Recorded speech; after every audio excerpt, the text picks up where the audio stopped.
தமிழ்நாடே கேள்விப்பட்டிராத அதிரடி விலை குறைப்பு சூப்பர் சரவணா ஸ்டோர்ஸ். தொடர்ந்து அரசியல் படிப்போம், பேசுவோம், விவாதிப்போம். மறக்காம நம்ம சேனல் நியூஸ் ஃபோக்கஸ் தமிழை சப்ஸ்கிரைப் பண்ணி இணைந்திருங்கள்.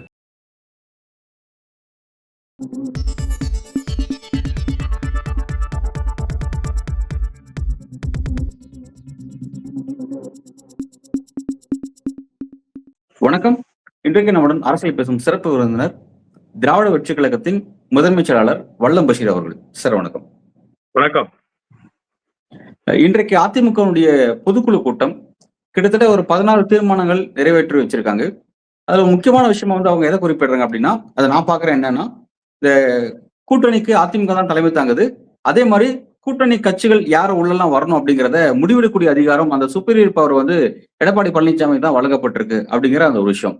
இப்ப இந்த விஷயத்தை பொறுத்த வரைக்கும் இந்த இடத்துல பாஜகவுக்கும் அதிமுகவுக்கும் ஒரு கான்ஃபிளிக்ட் போயிட்டு இருக்கு. ஏன்னா யார் லீட் பண்றது அப்படிங்கிற விஷயம் போயிட்டு இருக்கு. இன்றைக்கு வரக்கூடிய செய்திகள் என்னவா இருக்குன்னா, போன வாரம் அமித்ஷா அவர்கள் தமிழ்நாடு வருவதாக இருந்தது. ஆனா எடப்பாடி பழனிசாமி இருக்க சில அடமெண்டான மென்டாலிட்டியின் காரணமாக அவரோட பயணம் அடுத்த வாரம் தள்ளி வைக்கப்பட்டிருக்கு அப்படிங்கிற விஷயம் வந்துட்டு இருக்கு. இதெல்லாம் எப்படி நீங்க பாக்குறீங்க சார்? அதிமுகவினுடைய பொதுக்குழு இன்றைக்கு 16 தீர்மானங்களை நிறைவேற்றி இருக்கிறது. அந்த தீர்மானங்கள் குறித்தெல்லாம் பேச வேண்டும் என்று சொன்னால் இது ஒரு ஏட்டு சுரக்காய் தான். இது கறிக்கு உதவாது. ஒரே வார்த்தையில் சொல்ல வேண்டும் என்று சொன்னால் அதுதான் பதில். காரணம், பாரதிய ஜனதா கட்சியினுடைய வழிகாட்டுதலில் தான் இன்றைக்கு அதிமுக இயங்கி கொண்டிருக்கு. அதிமுக தனித்து இயங்கவில்லை. இதை யார் ஒப்புக்கொள்றான்னு சொன்னா, அதிமுகவினுடைய முன்னணி நிர்வாகிகளே ஒப்புக்கொள்கிறார்கள்.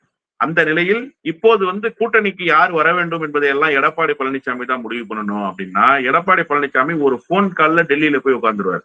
அப்ப எடப்பாடி பழனிசாமி எப்படி முடிவெடுப்பாரு? இந்த தீர்மானம் இயல்பிலேயே அடிபட்டு போகும்.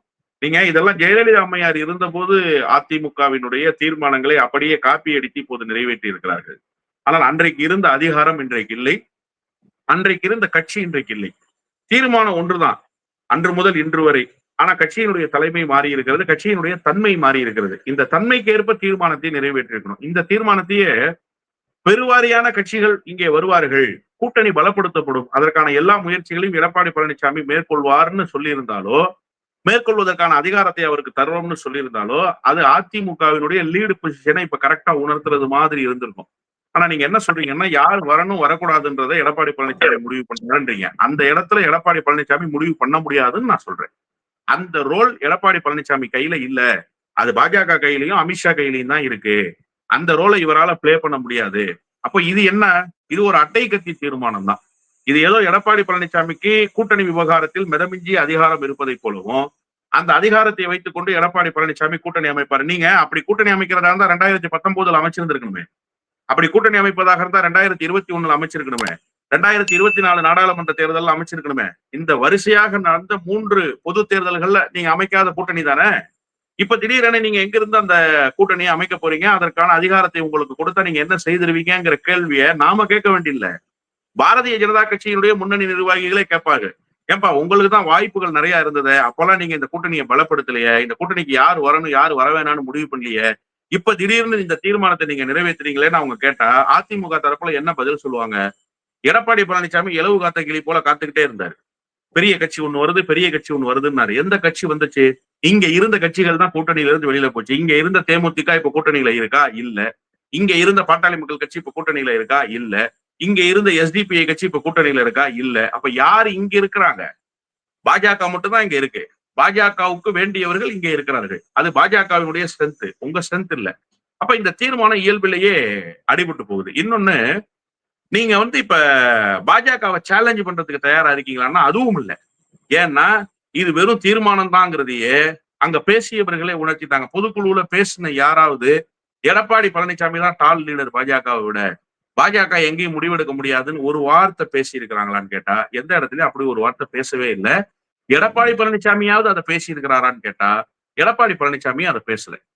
அவருடைய பேச்சிலையும் அது வெளிப்படல. அப்போ நீங்க இதுல இருந்து என்ன புரிஞ்சுக்கணும் அப்படின்னு சொன்னா, நான் முன்னரே குறிப்பிட்டதை போல ஜெயலலிதா அம்மையார் காலத்தில் நிறைவேற்றப்பட்ட தீர்மானம் தலைமை கழகத்துல பழைய காப்பீஸ்ல ரெக்கார்ட்ல இருக்கும்ல, அதை அப்படியே எடுத்து புதிய தீர்மானமாக நிறைவேற்றி இந்த தேர்தலுக்கு ஏற்ப அதனுடைய வருடங்களை தேவைகளை மாற்றி இருக்கிறார்களே தவிர, அது பூசி முழுகப்பட்ட ஒரு தீர்மானம் தானே தவிர புதிய தீர்மானமோ அல்லது இந்த தீர்மானத்தின் வாயிலாக அதிமுக அடுத்த கட்டத்தை நோக்கி நகரப்போகுதுங்கிற பொதுக்குழு பிரகடனமோ இந்த தீர்மானத்தில் இல்லை என்பதுதான் யதார்த்தமான உண்மை.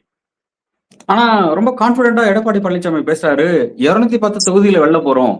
அப்போ வந்து ஸ்டாலின் அவர்கள் வந்து எங்க போய் நிப்பாரு, எந்த நிலையில இருப்பாருன்னு தெரியாது.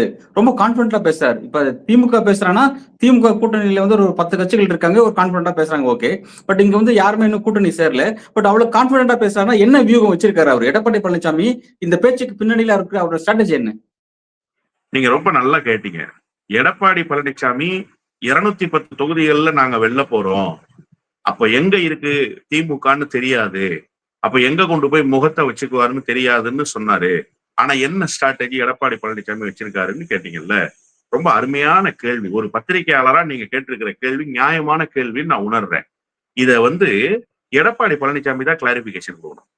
நான் என்ன வியூகம் வச்சிருக்கேன்னு அந்த தொண்டர்களுக்கு இது ஒண்ணும் பொதுக்கூட்டம் இல்ல சார்.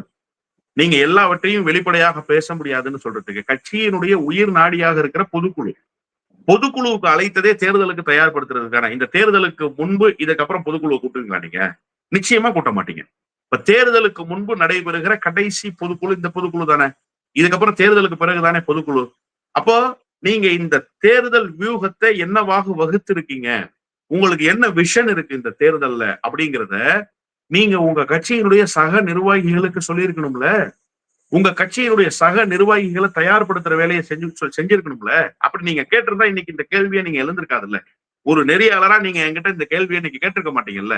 அப்ப இதுல இருந்து என்ன தெரியுதுன்னா, வெறும் வாய் சவடால் மட்டும்தான் விட்டுருக்கிறாரு எடப்பாடி பழனிசாமி. அவர்கிட்ட எந்த வியூகமும் இல்ல. அப்ப திமுக தரப்புல என்ன சார் வியூகம் இருக்கு? அப்போ ஒரு கேள்வி வரும்ல, சார் எதிர்த்து நிக்கிறது திமுக தான் சார், அவங்க கிட்ட என்ன சார் வியூகம் இருக்கு? நீங்க அதிமுகவுக்கு மட்டும் வியூகம் இல்ல, அவங்களுடைய செயல்பாடே வியூகத்தினுடைய அடிப்படையில் தான் சார். இந்த எஸ்ஐஆர் வந்தது இல்ல சார், இந்த எஸ்ஐஆர் இம்ப்ளிமெண்ட் ஆகி மக்களுக்கு அது குறித்த விழிப்புணர்வை எந்த கட்சி ஏற்படுத்துச்சுன்னு நினைக்கிறீங்க? திமுக தான் ஏற்படுத்துச்சு. பிஎல்ஓஸ் இருக்காங்கல்ல, பூத் லெவல் ஆபீசர்ஸ், அவங்க நியமனத்துக்கு பிறகு இந்தந்த பூத்துக்கு இந்தந்த ஆபீசர்ஸ் நியமிக்கப்பட்டதுக்கு பிறகு அந்த ஆபீசர்ஸோட கூட டிராவல் பண்ணி ஒரு பேரலல் டிராவல்ல எல்லா ஓட்டர்ஸையும் கொண்டு வந்து அகாமடேட் பண்ணது யாருன்னு நினைக்கிறீங்க? திமுக தான். அதிமுக பண்ணலையான்னு கேட்டா நிச்சயமா பண்ணாங்க, நான் இல்லைன்னா மறுத்தர மாட்டேன். ஆனா திமுக காட்டிய வேகத்தை போல அதிமுக காட்டுச்சா? கண்டிப்பாக இல்ல. அதிமுக அங்கொன்றும் இங்கொன்றுமாய் சொற்பமாக பண்ணாங்க. அப்ப அதுவே உங்களுக்கு வியூகம் இல்லாத செயல்பாடுன்னு நான் சொல்றேன். இப்ப கூட்டணி விவகாரத்துல 1000 சலசலப்புகள் கூட்டணி விவகாரத்துக்குள்ள இருக்கு சார். கம்யூனிஸ்டுகள் ஒரு கருத்தை தெரிவிக்கிறாங்க. விஜயை போய் காங்கிரஸ் கட்சியினுடைய ஆலோசகர் என்று சொல்லப்பட்டவர் போய் பாக்குறாரு. காங்கிரஸ் கட்சியினுடைய மூத்த தலைவர் என்று சொல்லப்பட்டவர் போய் பாக்குறாரு. நாங்க விஜயோட போலான்னு தான் யோசனையில இருந்தோம், ஆனால் சரி வராதுங்கிற கருத்துக்களை மூத்த தலைவர்கள் வெளிப்படுத்துறாங்க. இப்ப இவ்வளவு சலசலப்பும் இருக்கும் போதும் ஒரு நிதானத்தை கடைபிடித்து இந்த கூட்டணி உறுதி செய்யப்பட்ட கூட்டணிங்கிறத எல்லா இடத்துலயும் வெளிப்படுத்திக்கிட்டே போறாரு முதலமைச்சர். அங்க எந்த விதமான பிரச்சனையும் கூட்டணியில இருக்கிறது மாதிரியே தெரியல. ஆனா பிரச்சனைகள் இருந்தாலுமே கூட அதை பெரிய அளவுல யாரும் டேக் ஓவர் பண்றதுக்கு தயாரா இல்ல. அந்த கூட்டணி கட்சிகள், கூட்டணிக்கு தாய் கட்சியாக இருக்கிற திமுக தயாராகவே இல்லை. ஆனா இங்க முரண்பாடுகளின் மொத்த உருவமாகவே இந்த கூட்டணி அமைஞ்சிருக்கு. பாஜக சொல்ற விஷயங்கள் கீழ்நிலையில அதிமுக கிட்ட எஃபெக்டிவா இல்ல. அதிமுக என்ன செயல்பாடு செய்யுதுங்கிறது மேல பாஜகவுக்கு சாட்டிஸ்ஃபைடா இல்ல. இந்த நெருக்கடிகள் எல்லாம் பாக்குறோம். நீங்க அமித்ஷா விஷயத்த தொடக்கத்துல பேசும்போது சொன்னீங்க. அப்போ இப்படிப்பட்ட நிலையெல்லாம் இருக்கிற போது இவங்க எப்படி வந்து ஒரு வியூகத்தை வகுத்திருக்க முடியும்னு நீங்க நினைக்கிறீங்க? வியூகத்தை வகுத்திருந்தா இன்னைக்கு அவர் வெளிப்படுத்திருக்கீங்களா? இல்ல சார், அது ரகசியமா கையை மூடி வச்சிருக்கிறாரு எடப்பாடி பழனிசாமி. அப்படி மூடி வச்சிருந்தா அது எடப்பாடிக்கு மட்டுமே தெரிஞ்ச ரகசியமாக இருந்தா கட்சிக்காரங்க எப்படி சார் அந்த வியூகத்துக்கு ஏற்ப செயல்படுவாங்க? அதனாலதான் நான் சொன்னேன், இது பொதுக்கூட்டம் இல்ல, கட்சியினுடைய பொதுக்குழு, கட்சியினுடைய உயிர் நாடி. அப்ப நீங்க என்ன பண்ணிருக்கணும்? பொதுக்குழுவுல இன்னைக்கு என்ன வியூகம்ன்றத வகுத்திருக்கணும். அந்த வியூகத்தை இன்னைக்கு உங்களுடைய சக நிர்வாகிகளுக்கு சொல்லி அவர்களை புலிப்பாய்ச்சலுக்கு தயார்படுத்தி இருக்கணும். அப்ப நீங்க எதுவுமே தயார்படுத்தல என்ற பட்சத்துல எப்படி தீர்மானம் என்பது வெறும் ஏட்டு சுரக்காயாக இருந்ததோ அது போல உங்களுடைய பேச்சு என்பது வெறும் வாய்ச்சவடால் தான். நீங்க எந்த அடிப்படையில வெல்ல போறீங்க? அதுக்கு என்ன கிரவுண்ட் ஒர்க் உங்ககிட்ட இருந்திருக்கு? கடந்த காலத்துல என்ன நீங்க வெற்றியை வாரி குவிச்சிட்டீங்க இந்த கட்சிக்கு? கடந்த காலத்துல உங்களுடைய தேர்தல் அணுகுமுறை எப்படி இருந்துச்சு? நாடாளுமன்ற தேர்தல்ல போட்டியிடவே ஆட்கள் இல்லாம தானே பிடித்து கொண்டு வந்து ஆட்களை நிறுத்தின சூழலை பார்த்தோம். பல இடங்கள்ல அதிமுகவுக்கு ஆட்கள் நிற்பதற்கு தயாராக இல்லாத நிலைமை நாடாளுமன்ற தேர்தல்ல வந்தது இல்ல. சட்டமன்ற தேர்தல்ல கண்டிப்பா அப்படி இருக்காது. அதிமுகவை குறைச்சு மதிப்பிடல. ஆனா இப்ப கூட அதிமுகவை ஸ்ட்ரென்தன் பண்றதுக்கான வியூகமே உங்கள்ட்ட இல்லாம நீங்க தேர்தல் வியூகத்துக்கு போனீங்கன்னா இங்க பேஸ் ஆட்டங்கண்டு இருக்க, இங்க பேஸ்ல ஒரு பெரிய டேமேஜ் இருக்க. இந்த கொலாட்டரல் டேமேஜையே சரி பண்றதுக்கு உங்கள்ட்ட வியூகம் இல்லாதப்ப தேர்தலுக்கு என்ன வியூகத்தை நீங்க வகுத்துட்டீங்க? எந்த அடிப்படையில நீங்க 210 தொகுதிகளை வெல்ல போறீங்க? நீங்க தேவைப்பட்டா சொல்லிக்கலாம் 234 நாங்க தான் வெல்ல போறோம், ஒரு தொகுதி கூட திமுக ஜெயிக்காதுன்னு கூட சொல்லலாம். இதெல்லாம் நம்புறது மாதிரியா இருக்கா? இப்ப திமுக இத சொன்னதுன்னா அதன் பக்கம் ஒரு நியாயம் இருக்குன்னு நான் உணர்றேன். என்ன நியாயம்? திமுக தொடர் வெற்றிகளை பெற்றிருக்கு 2019 இருந்து. ஆர்கே நகர் இடைத்தேர்தலில் கட்டியமைக்கப்பட்ட கூட்டணி இன்னமும் அப்படியே இருக்கிறது, சிதலமடையாம. பல கட்சிகள், புதிய கட்சிகளும் வந்து சேர்ந்துருச்சு. அப்போ ஸ்ட்ரென்தன் ஆயிக்கிட்டே இருக்கு, தினந்தோறும் ஒரு பலம் கிடைச்சிக்கிட்டே இருக்கு. இப்ப கூட விஜய் பிரிக்க போற வாக்குகள்ல திமுகவினுடைய வாக்குகள்னு நீங்க நினைச்சிடக்கூடாது. எல்லாம் அதிமுகவினுடைய ஓட்டு. அதிமுகவுக்கு ஒரு பெரிய கொலாட்டரல் டேமேஜை ஏற்படுத்த போறாரு இப்ப விஜய்.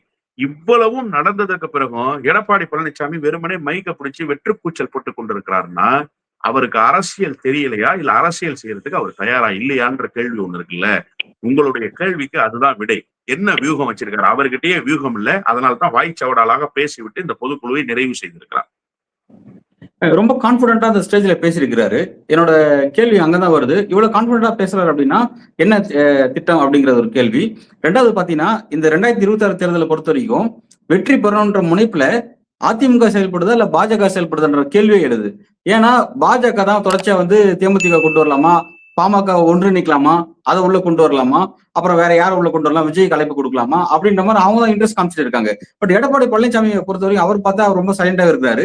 ரெண்டாவது கூட்டணில இருந்து ஓபிஎஸ் வெளியே போறாரு, அதே மாதிரி அமமுக தினகரன் வெளியே போறாரு. இவங்க எல்லாம் போறதை பத்தி கவலைப்படவே மாட்டேங்கிறாரு. இவர் என்ன வியூகம் வச்சிருக்கு 26 பொறுத்த வரைக்கும் அவர் என்ன வியூகம் வச்சிருக்காரு புரிஞ்சுக்கவே முடியலையே. எந்த வியூகமும் இல்லாம ரொம்ப பிளாங்கா இருக்கு சார் அதிமுக. இன்னும் சொல்ல போனா அதிமுக பரிதாபத்துக்குரிய நிலையில இருக்கு. நீங்க கேட்டீங்க பாஜக வியூகங்களை வகுத்திருக்கா இல்ல அதிமுக வியூகங்களை வச்சிருக்கா? வெற்றியை நோக்கி யார் போறாங்க? பாஜக வெற்றியை நோக்கி நகருது சார், நிச்சயமா நகருது. பாஜகவுக்கு 2 அஜெண்டா. இந்த தேர்தலில் இரட்டை இலக்கத்தில் பிரதிநிதித்துவத்தை சட்டமன்றத்துக்குள் பெற்றணும் ஒண்ணு. அது ஈஸியா செய்வாங்களா அப்படின்னு கேட்டா சீட்டு வாங்கிடுவாங்க. தேர்தல் வெற்றி தோல்வி கணக்கு எப்படின்றது களத்துலதான் நீங்க நிரூபிக்க முடியும். ஓரளவுக்கு திமுக அந்த டேமேஜ பாஜகவுக்கு பண்ணுவாங்கன்னு நான் உறுதியா நம்புறேன். ஏன்னா பாஜகவுக்கு இரட்டை இலக்கம் கிடைக்கக்கூடிய வாய்ப்பு அமையும்னு சொன்னா அது ஒரு பெரிய டிசாஸ்டரா இருக்கும் தமிழ்நாட்டுக்குன்னு நான் நினைக்கிறேன். அதை திமுக அனுமதிக்காதுன்னு நான் உறுதியா நம்புறேன். அதற்குண்டான களத்தை திமுக தயார்படுத்தியே தான் வச்சிருக்குன்னு தான் நான் நினைக்கிறேன். அதே நேரத்துல பாஜக இன்னொரு வெற்றியும் பெறுது. என்ன வெற்றி பெறுதுன்னா அதிமுக எந்த விதத்திலையும் பலமாயிடக்கூடாது, இந்த தேர்தலில் அதிமுக வெற்றி பெற்றக்கூடாது. வெறும் வாய்மொழிக்காகத்தான் அவர்கள் பேசுகிறார்கள் தேசிய ஜனநாயக கூட்டணி ஆட்சி அமையும்னு. அவங்களுக்கு நிச்சயமா தெரியும் தேசிய ஜனநாயக கூட்டணி ஆட்சியும் அமையாது, எடப்பாடி பழனிசாமி முதலமைச்சர் ஆக முடியாதுன்னு. ஆனா இப்படி சொல்லித்தான் அந்த கூட்டணியை எடுத்துட்டு போகணும். இதை உணர வேண்டிய இடத்துல இருக்கிறது யாரு? அதிமுக கேடர்ஸுக்கு இந்த கவலை இருக்கு. நின்னா ஜெயிக்க மாட்டோம், பாஜகவோடு இருக்கிறதுனால நடுநிலையாளர்களுடைய வாக்குகள் கிடைக்காது, சிறுபான்மை சமூகத்தினுடைய வாக்குகள் கிடைக்காது, தமிழ்நாட்டினுடைய சுயமரியாதையை பாதுகாக்க வேண்டும் என்று நினைக்கிறவர்களுடைய வாக்குகள் கிடைக்காது, இதையெல்லாம் தாண்டி மாநில சுயாட்சியை யாரெல்லாம் விரும்புகிறார்களோ அவர்களுடைய வாக்குகள் கிடைக்காதுன்னு அதிமுகவுடைய கேடர்ஸ் பேசுறாங்க. ஆனா எடப்பாடி பழனிசாமி கட்டாயத்தின் பேர்ல தான் இந்த கூட்டணிக்குள்ள அகாமடேட் ஆயிருக்கிறாருங்கிறது தொண்டர்கள்ட்ட இருக்கிற பெரிய மனச்சோர்வு. அந்த மனச்சோர்வை சரி பண்றதுக்கே இன்னும் நீங்க வியூகம் வகுக்கலையே, அதற்கே உங்க கட்சியை நீங்க தயார்படுத்தலையே. இந்த தேர்தல்ல என்ன நடக்க போகுதுன்ற கிரவுண்ட் ரியாலிட்டி பாக்குறது இருக்கட்டும், உங்க கட்சிக்குள்ள என்ன நடந்துட்டு இருக்குன்ற கிரவுண்ட் ரியாலிட்டி இருக்குல்ல. அப்போ பாஜக எல்லா படிநிலையிலையும் வெற்றி பெறுது. இரட்டை இலக்க எண்ணில சீட்டு வாங்கத்தான் போறாங்க, அதுல ஒண்ணு மாறுபட்ட கருத்து இல்லை. நீங்க என்ன 6 சீட்டு 7 சீட்டு கொடுத்து பாஜகவை நிறுத்திடுவீங்களா? கண்டிப்பா 15 சீட்டு குறையாம கொடுத்துதான் ஆகணும். அப்ப அதுல ஒரு வெற்றி. அதுல ஒருவேளை 10 சீட்டோ 11 சீட்டோ ஜெயிச்சுட்டா இரட்டை இலக்கத்துல சட்டமன்ற பிரதிநிதித்துவத்தை பெறுறது அது அடுத்த வெற்றி. பாஜகவினுடைய வியூகத்தில் வீழ்ந்து போகும் அதிமுக. அதிமுக தேர்தலில் வெற்றி பெறாது, இது பாஜகவுக்கு அடுத்த வெற்றி. இப்படி பாஜகவுக்கு தொடர் வெற்றிகள் காத்திருக்கும் அதிமுகவினுடைய கூட்டணி விவகாரத்துல. ஆனா அதிமுகவுக்கு என்ன காத்திருக்கு? தொடர் தோல்விதான் காத்திருக்கு. இப்ப இதுல என்ன முக்கியம்னா பாஜகவோடு சேர்ந்து அதிமுக எங்காவது ஒரு இடத்தில் பலம் பெறுமானா ஒரு இடத்துல கூட பலம் பெறாது. அப்ப என்ன எலெக்ஷன் ஸ்ட்ராட்டஜி? அப்ப என்ன வெற்றி கணக்கு? அப்ப என்ன தேர்தல் வியூகம்? இது எதுவுமே இல்லாம ரொம்ப பிளாங்கா ரொம்ப கேர்லெஸ்ஸா போய்கிட்டே இருக்காங்க. ஒண்ணுதான் சார் அவங்கள்ட்ட இருக்கிற போல அந்த அதிமுகன்ற ஸ்ட்ரக்சர் இருக்குல்ல, அது ஒரு வாக்கு வங்கி அரசியலா அப்படின்னு கேட்டா ஆமா வாக்கு வங்கி அரசியல் தான். அதுல டேமேஜஸ் இருக்கே தவிர, ஆனா அது யாருக்கும் போயிருமா, பெரிய அளவுல மாற்றம் நிகழ்ந்துருமான்னா இதுவரைக்கும் ப்ரூவன் ரெக்கார்டுல மாறின மாதிரி. இந்த முறை விஜய் மாத்த போறாருன்னா, ஆமா மாத்த போறாரு. பெருசா மாத்துவாரா? டேமேஜஸ் அதிமுகவுக்கு உண்டு. ஆனா பெருசா மாத்த முடியாது. அதே நேரத்துல இந்த ரெட்டலைன்ற சிம்பல் இருக்குல்ல, இந்த சிம்பல் ஒரு லீட கொடுக்கும் அதிமுகவுக்கு. இதை நம்பிதான் எடப்பாடி பழனிசாமி இருக்காரு. அந்த அதிமுக ஸ்ட்ரக்சர், அந்த லேபிள் இருக்கக்கூடிய அந்த இரட்டை இலை சிம்பல், இது ரெண்டும் தான் இப்ப எடப்பாடி பழனிசாமிக்கு கையில இருக்கிற ஒரே வியூகம். இந்த வியூகத்தை தாண்டி எந்த வியூகமும் அவர்கிட்ட இல்லை. இது கூட அவருடைய வியூகம் கிடையாது. அந்த கட்சிக்கு இருக்கக்கூடிய செல்வாக்கு, அந்த கட்சிக்கு ஏற்கனவே உருவாகி இருக்கிற இமேஜ், பெரிய 2 தலைவர்கள் அந்த கட்சியை வழிநடத்தின விதம், இவையெல்லாம் தான் அந்த எடப்பாடி பழனிசாமிங்கிற அந்த அதிமுகவுக்குள்ள இருக்கிற லெகசியை அனுபவித்துக் கொண்டிருக்கிற பொதுச் செயலாளருக்கு கிடைக்கிற வாய்ப்புகளை தவிர, எடப்பாடி பழனிசாமி உருவாக்கிய வாய்ப்புன்னு இங்க ஒண்ணுமே இல்லை. அப்ப பாஜக தான் அதுல வெற்றி பெறுது, அதிமுக தோல்வியை தழுவுது. இப்ப இந்த பொதுக்குழுல எடப்பாடி பழனிசாமி அதிமுக என்ன முடிவு எடுக்குது அப்படிங்கறத அமித்ஷா வெயிட் பண்ணி பார்த்துக்கிட்டு இருந்தாரு. இதுல சுப்ரீம் பவர் எடப்பாடி பழனிசாமி தான் கொடுத்திருக்காரு அப்படின்னா, இனி அமித்ஷாவுடைய நகர்வு என்னவா இருக்கும் அடுத்த கட்டமா? அமித்ஷாவினுடைய நகர்வு என்னவாக இருக்கும் அப்படின்னா, என்னை பொறுத்தவரை அதிமுக பலகீனப்பட்டிருக்கின்றதை எடப்பாடி பழனிசாமியே இந்த பொதுக்குழுல ஒப்புக்கொண்டதாகத்தான் அமித்ஷா கருதுவார். அமித்ஷாவுக்கு நல்லா தெரியும் அதிமுக டேமேஜ் ஆயிருக்கு, அந்த டேமேஜை இன்க்ரீஸ் பண்ணி அதிமுகவை காலி பண்ணணும்ன்றதுதான் அவங்க வியூகம். இப்ப இதை ஒரு கன்ஃபஷனல் ஸ்டேட்மெண்ட் மாதிரியே இந்த பொதுக்குழுல கொடுத்திருக்காரு. இந்த பொதுக்குழுல எதுக்கு சார் இந்த தீர்மானம் ஒரு தீர்மானம் ஒண்ணு போட்டிருக்கீங்கல்ல, துரோகிகளையும் எதிரிகளையும் வீழ்த்தி களம் காண்போம். யார் உங்களுக்கு துரோகி? உங்களுக்கு யார் சார் துரோகம் பண்ணா? நீங்க என்ன சொல்ல வர்றீங்க? இத்தனை தேர்தல்களா துரோகிகளை நீங்க அப்ப வீழ்த்தவே இல்லையா? அப்ப இப்ப உங்களுக்கு சமீபத்துல துரோகம் பண்ணிட்டு போனது யாரு? நாடாளுமன்ற தேர்தலுக்கு பிறகு ஒரே ஒரு நபர் தானே, செங்கோடையன் மட்டும் தானே. அப்ப செங்கோடையன் பேரை கூட சொல்ல முடியாம செங்கோடையனை சொல்லி ஒரு தீர்மானத்தை போடுற அளவுக்கு நீங்க அதிமுகவினுடைய பொதுக்குழு வீக்கா போயிடுச்சுங்கிறது இருக்குல்ல, இதை அமித்ஷா நோட் பண்ண மாட்டாரா? அமித்ஷாவுக்கு இந்த தீர்மானத்தினுடைய பின்னால் இருக்கிற பின்னணி என்னன்றது தெரியாதா? இல்ல செங்கோடையன் தரப்பில் இருக்கக்கூடிய விஜய் இவர்களுக்கு தெரியாதா? அப்ப இவ்வளவு பெரிய முக்கியத்துவத்தை கொடுத்து நீங்க தீர்மானம் போடுறதன் மூலமாக என்ன நீங்க சொல்ல வர்றீங்கன்னா, நீங்களே பலகீனப்பட்டு போயிருக்கிறத ஒத்துக்கிறீங்க. உங்களுக்குள்ளேயே சம்பவங்கள் வேறு விதமாக நடந்துகிட்டு இருக்கு அப்படிங்கிறத நீங்க வெளிப்படையாக ஒப்புக்கொள்றீங்க. ஒரு கன்ஃபஷன் ஸ்டேட்மெண்டா எடுத்துக்குவாரு அமித்ஷா இத. அப்ப துரோகின்னு இவங்க சொல்ல ஏதோ ஒரு துரோகி உள்ளுக்குள் இருந்து கொண்டே இருக்கிறார் என்கிற சமிக்கையை நீங்க பாஜகவுக்கு கொடுக்கறதா தானே பொருள். எங்களுக்குள்ளே ஆள் இருக்கான்னு சொல்றதா தானே பொருள். நீங்க நாளைக்கு வேலுமணியை பயன்படுத்திக்கலாம், தங்கமணியை பயன்படுத்திக்கலாம், யாரை வேணுமோ பயன்படுத்திக்கலாம்னு சொல்வதாகத்தானே பொருள் கொள்ளப்படும். மொத்தத்தில் அமித்ஷா ஒரு வலை விரித்து காத்திருந்தார்ல, அந்த வலைக்குள் போய் லாபகமாக எடப்பாடி பழனிசாமி சிக்கிட்டார். அவர் சிக்கிறது அல்ல பிரச்சனை, அவர் சிக்கட்டும் சிக்காம போகட்டும். அதிமுகன்ற பேர் இயக்கத்தை கொண்டு போய் இந்த பொதுக்குழுவின் மூலமாக சிக்க வைத்து விட்டார் என்றுதான் நான் புரிந்து கொள்கிறேன். நல்ல சார், பல்வேறு கேள்விக்கு ஆழமா உங்களோட கருத்துல வழங்குனீங்க. மிக நன்றி. நன்றி.